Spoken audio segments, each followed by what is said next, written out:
Assalamualaikum warahmatullahi wabarakatuh.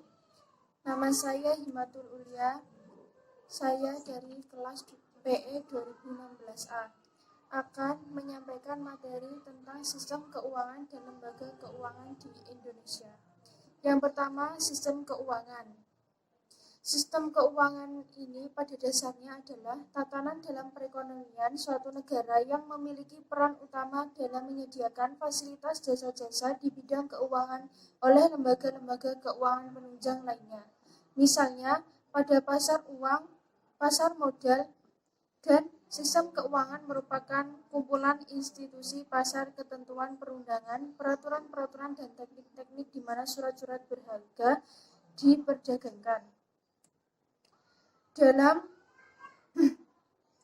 sistem keuangan memiliki 7 fungsi menurut Peter S. Ross, yaitu yang pertama fungsi tabungan, yang kedua fungsi kekayaan, yang ketiga fungsi likuiditas, yang keempat fungsi kredit, yang kelima fungsi pembayaran, yang keenam fungsi resiko, yang ketujuh fungsi kebijakan.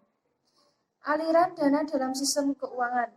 Pemilik dana adalah mereka yang memiliki dana berlebih, tetapi tidak memiliki kesempatan investasi yang menguntungkan.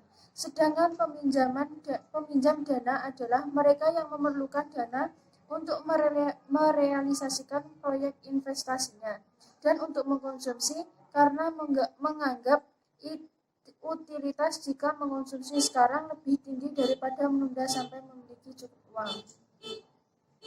Pemilik dana meliputi individu rumah tangga, sektor bisnis, pemerintah, dan orang asing. Dalam struktur pasar keuangan, ada beberapa keragaman mulai muncul untuk memenuhi permintaan konsumen. Yang pertama, pasar uang dan pasar modal. Yang kedua, ada pasar obligasi. Yang ketiga, ada pasar primer dan pasar sekunder. Selanjutnya, yang terakhir yaitu pasar bursa. Klasifikasi lembaga keuangan. Lembaga keuangan ini lembaga yang menjadi perantara keuangan diklasifikasikan berdasarkan sumber dananya, yaitu lembaga penerima deposit, contextual saving institution, dan perantaraan inventaris. Selanjutnya, otoritas keuangan. Otoritas keuangan memiliki peran dalam pengaturan dan pengawasan di bidang keuangan dan perbankan terdiri dari Bank Indonesia dan lembaga penjamin simpanan. Dalam Bank Indonesia, sebagaimana diatur dalam Undang-Undang Nomor 23 Tahun 1997, untuk mencapai dan memelihara kestabilan nilai rupiah sebagai tujuan Bank Indonesia perlu ditopang dengan 3 pilar, yaitu yang pertama, kebijakan moneter dengan prinsip kehati-hatian. Yang kedua, ada sistem pembayaran yang cepat dan tepat. Yang ketiga, ada sistem perbankan dan keuangan yang sehat. Selanjutnya, di dalam Bank Indonesia ini memiliki tugas, yaitu yang pertama menetapkan dan melaksanakan kebijakan moneter.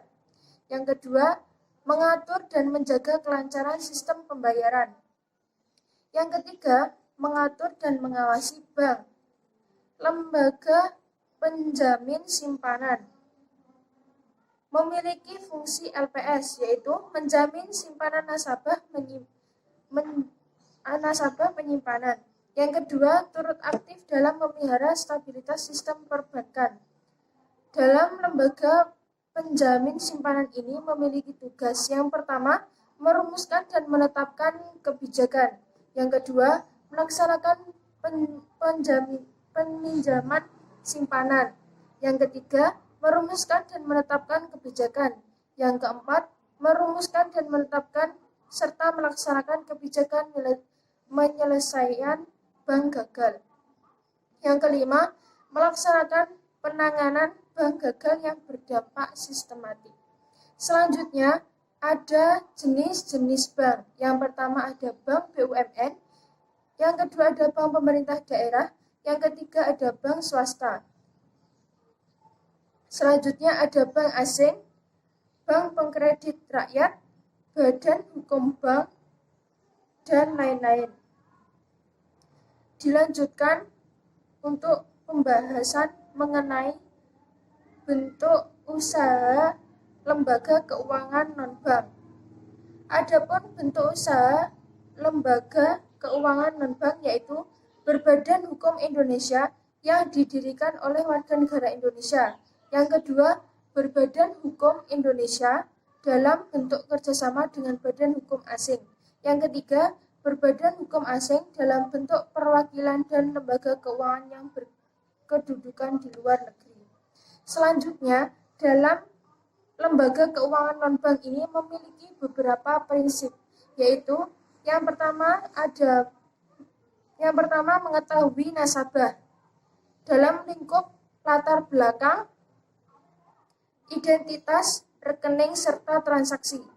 Yang kedua, ada melaporkan transaksi keuangan yang mencurigakan, misalnya untuk kegiatan terorisme. Dilanjutkan jenis-jenis lembaga keuangan non-bank. Lembaga pembiayaan pembangunan dan lembaga perantara penerbitan serta perdagangan surat berharga. Di dalam lembaga-lembaga ini menghimpun dana dari dalam dan luar negeri dengan jalan mengeluarkan surat atau kertas-kertas berharga. Selanjutnya ada perusahaan perasuransian. Perusahaan asuransi ini adalah lembaga yang menghimpun dana melalui penarikan premi asuransi dan menjanjikan akan memberi sejumlah ganti rugi apabila terjadi suatu peristiwa atau musibah yang menimpa pihak yang bersangkutan dalam program asuransi. Selanjutnya ada dana pensiun. Yang keempat, perusahaan efek. Selanjutnya reksadana. Dan selanjutnya lagi perusahaan modal ventura. Yang terakhir adalah pegadaian dan leasing. Pegadaian ini merupakan perusahaan umum milik negara, milik pemerintah yang bertujuan memberikan pinjaman kepada perseorangan atau golongan ekonomi lemah yang nilai pinjamannya didasarkan pada nilai barang dan jaminannya. Leasing atau bisa disebut dengan sewa guna usaha, yaitu setiap kegiatan pembiayaan perusahaan dalam bentuk penyediaan barang-barang modal yang dimanfaatkan oleh suatu perusahaan dalam tempo waktu tertentu. Dan terakhir ini, dasar hukum yang menjadi dasar lembaga keuangan non-bank, yaitu sejak tahun 1972, dasar hukum lembaga keuangan bukan bank adalah Surat Keputusan Menteri Keuangan bernomor 38/KMK/nomor 4/1972 yang kemudian diubah dengan Keputusan Menteri Keuangan tentang pengawasan dan pembinaan lembaga keuangan non-bank dan peraturan perundang-undangan lainnya yang sudah terkait. Sekian untuk presentasi saya untuk tugas video ini. Semoga bermanfaat. Wassalamualaikum warahmatullahi wabarakatuh.